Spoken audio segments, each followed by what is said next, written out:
Hola a todos y todas, soy Lilian Calvache y les doy la bienvenida a su sección de Inteligencia Cultural, donde resaltamos líderes y lideresas excepcionales que están creando un impacto social en el mundo. Y el día de hoy nuestro invitado especial, Brian Bravo, nos habla sobre la importancia de la filosofía como pilar de la infancia en Colombia.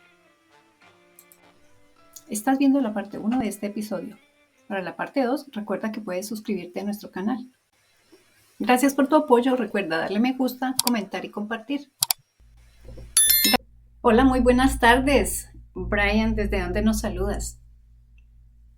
Hola, buenas tardes Lili, te saludo desde la hermosa ciudad blanca de Colombia, Popayán, Cauca. A ti muchísimas gracias, Brian, por compartir con nosotros este invaluable tiempo y sobre todo tu conocimiento. Bueno, entremos en materia. Tú nos decías por el interno, la filosofía como pilar de cambio en Colombia debe empezar en la infancia. Cuéntanos por qué piensas eso.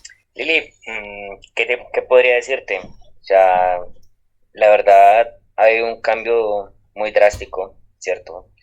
Donde aquí prácticamente la sociedad colombiana ha hecho apología a cosas negativas realmente, en donde el cambio viene desde la niñez, porque al fomentar la educación desde la niñez se crea adultos responsables.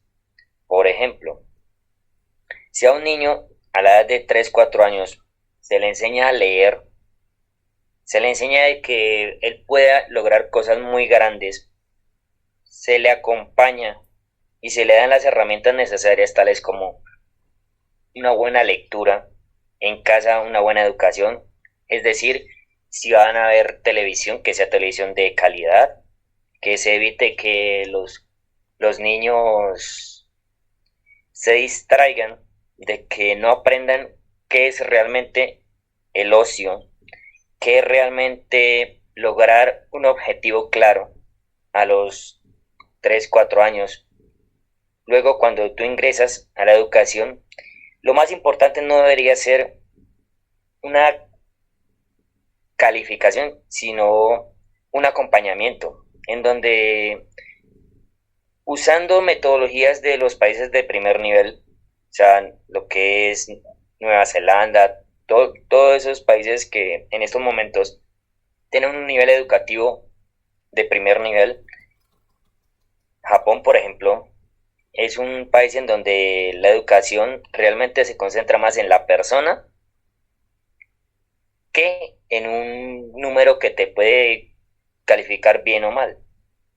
Por ejemplo, Colombia no está realmente calificado según las pruebas que hacen ICFES, las pruebas ECAES de las universidades y cuántas pruebas se hacen demostrando que realmente el enfoque no es, digámoslo, una educación para darte un número, sino que debería ser una educación para la vida.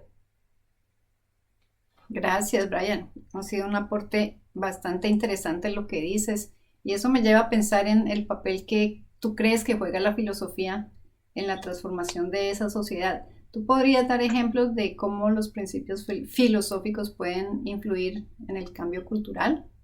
¿Hay alguna corriente filosófica o pensador que consideres especialmente relevante para abordar el cambio cultural en Colombia pues que nos digas, ¿no? Esa forma en la que tú opinas que la filosofía podría ayudar a transformar las mentalidades hacia una adultez más sana. Realmente autores hay bastantes.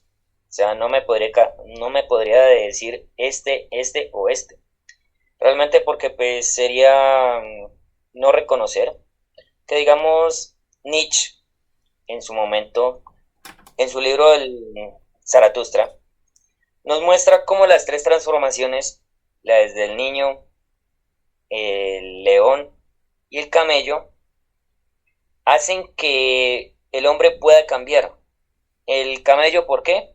Porque es que el hombre resulta pasa acontece que tiene muchas obligaciones, tiene demasiadas cosas que hacen que crezca una joroba, ¿cierto? Que serían, hablándolo así, serían problemas, barreras que no permiten que el hombre cambie, que el hombre proponga. Cuando él se da cuenta de ello, pasa al rugir de un león.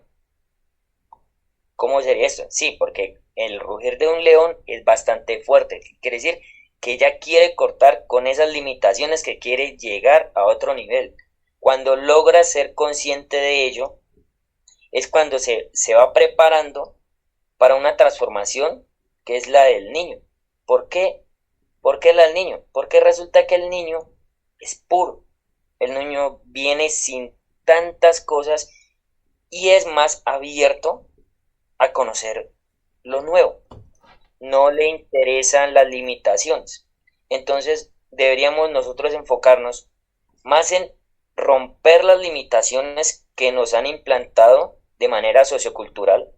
Por ejemplo, de que los niños y las niñas en cierto punto ya no pueden compartir por una transformación física normal, en vez de sexualizar eso, porque realmente es una sexualización, en donde llegan y dicen, no, es que usted ya no puede dormir con su prima, que porque ya tienen 12 o 13 años. Si toda la vida han compartido y, o sea, y ellos se ven como hermanos, no sé, o sea, no tienen como esa percepción que la tiene el adulto. Otra, digamos, desde la filosofía, un aporte muy grande, es eliminar ciertos contenidos que son inapropiados para los niños. ¿Cómo así inapropiados? Pero si son hechos para los niños. Sí, si a un niño, en vez de colocarle canciones que digan, ay, que, digamos un ejemplo, que tienes que pensar de esta manera. No, o sea, un niño, si puede lograr generar un cambio desde su pensamiento, sería genial. ¿Por qué? Porque desde muy pequeño se va a crecer como un gran líder. Y esos grandes líderes son los que nos van a ayudar más adelante a los ilustrados para recorrer un camino. Entonces, la filosofía nos enseña eso, a recorrer un camino que ya está prediseñado por personas que han roto esas limitaciones, han superado esas barreras que nos cuenta Nietzsche en El Superhombre. Gracias, Brian. ¿Y cómo crees que podríamos integrar prácticas filosóficas en la educación infantil para promover una mejor comprensión, por ejemplo, de la ética, la empatía, el pensamiento crítico, todas estas cosas que se mencionan son muy importantes para que crezca un adulto sano? Primero que todo, y es un poco controversial, al niño hay que dejarlo que explore. ¿Cómo así? Sí, resulta que es que al niño desde muy pequeño es obligado, desde la filosofía si mira así, es obligado, digamos, a escoger. Algunos a escoger la religión católica, otros a ser protestantes, otros a no creer. Entonces, eso lo que causa es un trauma. Mientras que si al niño tú lo dejas que él explore, que él mire y voluntariamente él decida, ¿ya? Que logre, como lo diría Kant, una mayoría de edad, que realmente es ser consciente de nuestros actos y ser responsables para el momento en el que tengamos que hacer algo que sí se requiera, no diga, está bien, yo lo hice. Otra cosa, hay que diferenciar lo que es realmente la ética, porque es que no nos la enseñan como es, porque nos enseñan ética y religión al mismo tiempo. Y debería ser dos cosas que no deberían tomarse en la educación. Religión no debería darse en las escuelas. Lo que debería es darles herramientas para que la persona sea sentipensante.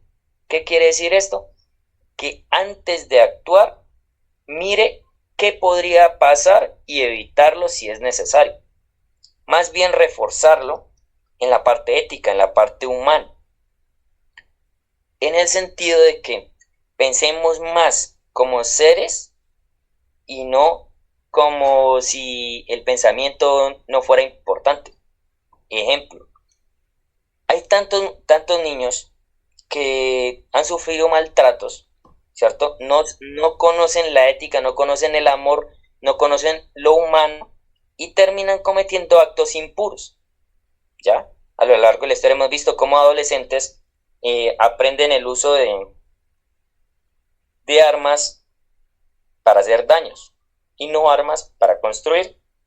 Entonces, desde la filosofía, lo más importante es eso, es buscar el ser antes que el tener, es buscar el mejorar como sociedad antes de otras cosas. Entonces, podríamos abordarlo de esa manera. Todos los cambios desde el ser es lo más importante, antes que un tener. Gracias. En estos puntos que has tocado, que son bastante desafiantes, por decirlo así, en Colombia, hay algunas partes que se refieren a esos desafíos culturales y sociales y hemos visto una fuerte polarización que divide entre todo lo social, lo político, etcétera. ¿Tú cómo crees que esos cambios en la mentalidad de la sociedad puedan contribuir a superar esas divisiones de las que nos has hablado? ¿Qué impacto tiene la cultura, por ejemplo, del consumismo, el materialismo, las nuevas generaciones? ¿Cómo podría cambiar ese enfoque? Y lo que nombras también la importancia que tiene el concepto de identidad en el contexto colombiano y cómo podría ser transformado para fomentar ese entorno social más inclusivo. La tecnología, recuerda que la educación anteriormente no la tenía. Era una educación de calidad en donde el niño se enfocaba más en el aprender, con H intermedio, aprender, y no en el estar desperdiciando tiempo viendo videojuegos, cosas que prácticamente lo único que hacen es deshumanizarte, en donde los niños ya no juegan con otros niños, sino que por medio de un computador llaman y ve, mira, juguemos esto otro. ¿Y qué es lo que juegan? Juegos violentos. En vez de, digamos, volver otra vez a los juegos de mesa, volver a los juegos que eran realmente infantiles, que decían eran infantiles, pero pues creaban una personalidad diferente, en donde la comunicación era mucho más importante que un celular, que una tableta, que un computador. Sí es buena la tecnología, sin embargo, entre más restricción sea, es mucho mejor para que se creen ciudadanos más sentipensantes, más sintientes de la realidad, no una virtual, no una Matrix, porque recordemos que desde hace unos 10, 15 años atrás ya es mucho más fácil que las masas lleguen a la Matrix, y el problema es que no saben que están en la Matrix, que anteriormente le llamaban el mito de la caverna.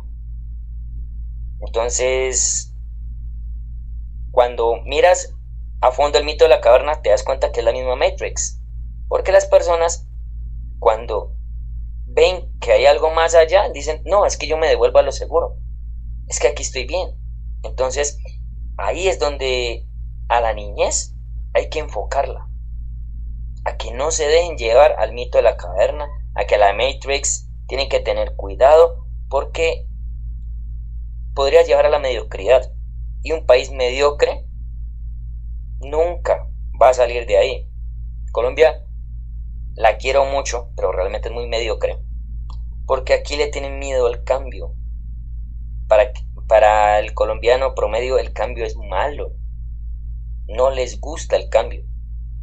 Entonces, desde ahí podríamos empezar, eliminar esas barreras, como te he dicho, construir desde ceros. Nietzsche lo dice en su libro, hay que destruir los valores porque ya no tienen el valor real. Lo dijo hace más de 100 años. Entonces hay que ponerle cuidado a eso. Lo ha dicho Adorno, lo ha dicho mucho la escuela de Frankfurt, lo han dicho los clásicos de la filosofía. Hay que cambiar, y no es un cambio para el beneficio propio, sino es un cambio social. Por eso desde un inicio miramos que es un cambio es un cambio social, en el cual, social y cultural, en el cual, digámoslo, creamos una identidad que demuestre que nosotros venimos de un mestizaje, ¿no? Porque realmente aquí la gran mayoría eran indígenas con un conocimiento brutal que se está perdiendo porque ya no interesa en las escuelas ese conocimiento. Y los que lo van a adquirir son muy pocos. Entonces, ¿cuántos años nos queda de conocimiento? ¿Cuántos años nos queda de cultura? ¿Cuántos años nos van a quedar para ese verdadero cambio? Son preguntas que un ilustrado siempre va a tener ahí, de que una persona sentipensante va a mirar qué hacemos. Inclusive, hace unos meses venimos con una psicóloga mirando esa parte, cómo hacer ese cambio sociocultural, qué necesitamos, qué podemos aportar, qué van a hacer las siguientes generaciones para darnos un mejor país, o bueno, darse un mejor país, porque en ese entonces, digamos, nosotros ya no estaremos, o quizás la opinión de una nueva persona pueda ser un poco más específica. Claro. Mira, y bueno, pues ya la tecnología está aquí, ha llegado para quedarse, tenemos que amigarnos con ella, pero creo que lo que tú recomiendas pues es interesante como reducir el uso de esa tecnología. Primero, pues hacer un muy buen uso de la tecnología y segundo, reducir el consumo de esa tecnología en la niñez para que se pueda hacer una mejor forma de vida cuando pasen a la adultez, es lo que pues te entendí. Y me parece que eso llevaría a una buena transición hacia la adultez y a la salud mental, porque en estos días eh, se percibe la transición de la juventud a la adultez en Colombia, especialmente en términos de salud mental y bienestar emocional, de una manera un poco como drástica. Entonces, pienso yo que hay que mirar las medidas, ¿no? Que tú dices que hay que tomarse para fomentar esa adultez, que salgan desde la niñez sin tanto consumo informático, no revisado, no acompañado, porque ahora, por ejemplo, le agregamos la inteligencia artificial a lo que tú estás diciendo, sí es preocupante porque qué va a pasar en el futuro, ¿no? Entonces, cuando hablamos de esa perspectiva filosófica, tenemos la parte, bueno, emocional y social, y el tema de esa salud mental ha sido como estigmatizado por mucho tiempo. Entonces, ¿cómo tú crees que esa mejor educación de la que hablas y conversación filosófica podrían contribuir a cambiar esa perspectiva? El grave problema radica en lo siguiente. La mamá al hijo le coloca un celular, el hijo maneja el celular. ¿Quién es más inteligente, el celular o el niño? Claro, el celular. Exacto. Sin embargo, el padre dice, no, es que mi hijo es muy inteligente, maneja el celular de pe a pa. Entonces, la gran pregunta es, ¿la inteligencia artificial realmente era una respuesta para ayudarnos a nosotros a crear mejor sociedad? Hacemos esta pausa para que sepas que también puedes participar en el chat. Coméntanos cómo visualizas la educación de las futuras generaciones, qué legado educativo están recibiendo y qué legado nos dejarán. Comparte tu opinión en el chat. Si llevamos el ejemplo a tu casa, en la era de la inteligencia artificial, ¿qué piensas que está sucediendo con la educación infantil? Ahora bien, la parte política sí es algo que, digamos, es muy difícil de cambiar, por lo que algunos políticos, no quiero decir nombres, utilizan un librito que se llama La voluntad de poder de Nietzsche, que es un libro que en malas manos no recomiendo, porque ellos lo que hacen es manipular las masas. Entonces, la llevan a la Matrix, la llevan a un lugar en donde ellos son los reyes, los amos, vuelvo y te digo, el mito de la caverna, y es ahí en donde ellos por ignorancia no van a poder. Entonces, El cambio realmente está en el que a la gente de a pie, la gente que no tiene las posibilidades, no llevarla al mito de la caverna, ayudarles para que lo entiendan, lo comprendan y por medio de ese entendimiento podemos crear sociedad. No llegar y decir, no, es que usted es pobre y usted es rico. No. El gobierno ahorita estaba mirando esa parte, porque es que la educación se estaba convirtiendo en un negocio. Entonces ahí radica, en donde educar no debería ser un negocio, sino que debería ser algo que nos nazca. Si yo quiero enseñar, lo enseño de corazón, porque con una semilla que yo siembre, habrá un árbol más adelante que me puede dar sombra. Con eso concluyo. Muchas gracias, Brian. Pues bueno, retomando lo que has dicho, resumo. La filosofía como herramienta transformadora. Entonces, una conclusión clave sería que la filosofía tiene un papel fundamental en la construcción de una sociedad más justa y equitativa. Y a través de esa educación filosófica de la que tú nos hablas, los individuos pueden desarrollar habilidades críticas o reflexionar más individualmente. Esto haciendo que permitan cuestionar las normas sociales injustas, promover cambios en su entorno, que venga desde las bases, que son quienes viven el día a día. Brian, todos estos temas que has tocado me han parecido supremamente interesantes, tu punto de vista, tus contribuciones, te agradezco muchísimo. Vamos a ir cerrando con conclusiones porque el tiempo se nos va acabando, pero queremos invitar a nuestra audiencia para que también participen en el chat y nos digan sus opiniones. ¿Has tenido la oportunidad de leer el libro Progreso y Pobreza de Henry George? Te invito para que lo hagas. Hay que tener en cuenta que cada país y cada cultura es diferente, hay que mirar qué sí y qué no, qué se toma, qué no se toma, y empezar como un libro en blanco, ¿no? Y cada uno mirar qué le sirve, y así pues que pueda ser una forma útil para comprender la importancia de esa libertad, de lo que tú hablas, ¿no? Esa justicia social y la ética en la vida cotidiana. Algunos de los autores que a mí me gusta leer, por ejemplo, están Henry George, que es uno de los que para mí arreglaría todo el problema de la pobreza, porque él se centra en la parte de la justicia económica. Por ejemplo, Silvio Gesell también se centra en cómo podríamos ser independientes de la moneda estadounidense, por ejemplo. Y así sucesivamente, pues como tú lo dices, en cada casa, sus padres deben mirar qué les pueden colocar a cada niño a leer en sus tiempos libres, ¿no? No llamemos pues, de ocio porque no debería haber tiempo de ocio. Has hablado de la niñez como base del cambio y esa niñez que es el punto de partida para la transformación social en Colombia, los valores que se inculcan en los principios, en los primeros años de vida, lo que le enseñan a uno, ¿no?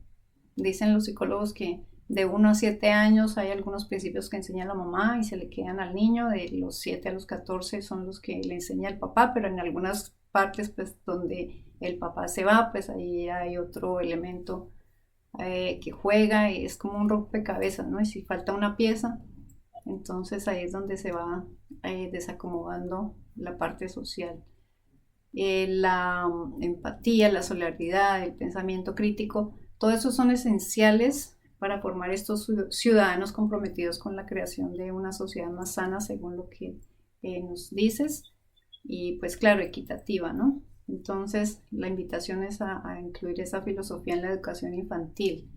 Luego, hablando o resumiendo de los desafíos culturales y sociales, pues tendremos que invitarte a otro programa, Brian, porque se nos acaba aquí el tiempo, pero tenemos pendiente hablar sobre esos desafíos culturales y sociales, también para que nos regales tus pensamientos sobre qué hacer para esto de la salud mental y el bienestar en la adultez.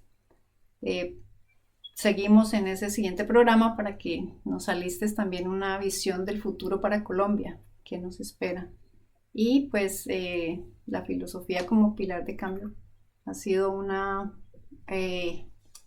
digamos, una apuesta que han hecho muchísimos desde hace décadas y vamos a ver si algún día pues la escuchamos, ¿no?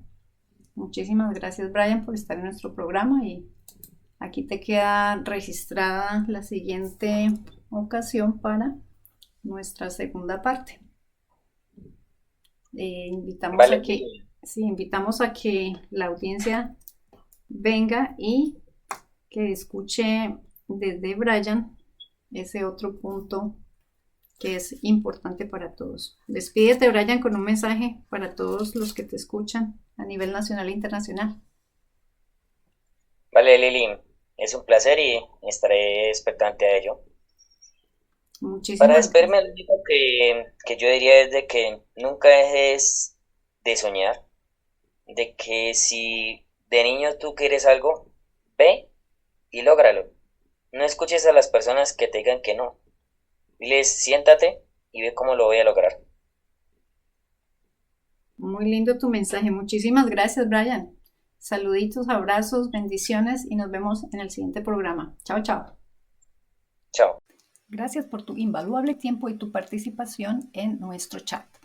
Nexo Global de Comunicaciones es un podcast que hace parte de nuestro libro Diáspora Global, cultivando tu inteligencia cultural y colectiva.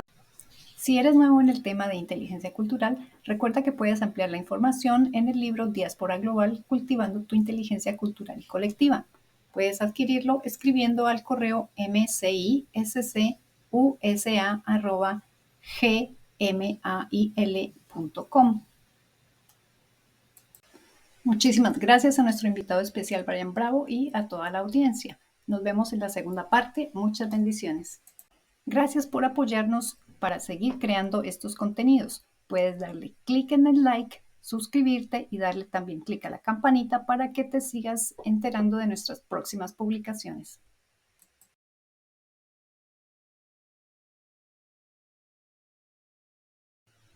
¿Sabías que este podcast hace parte de mi libro Diáspora Global, cultivando tu inteligencia cultural y colectiva? Encuéntranos en YouTube como Nexo Global de Comunicaciones por Lili Calvache o Global Nexus of Communications by Lili Calvache.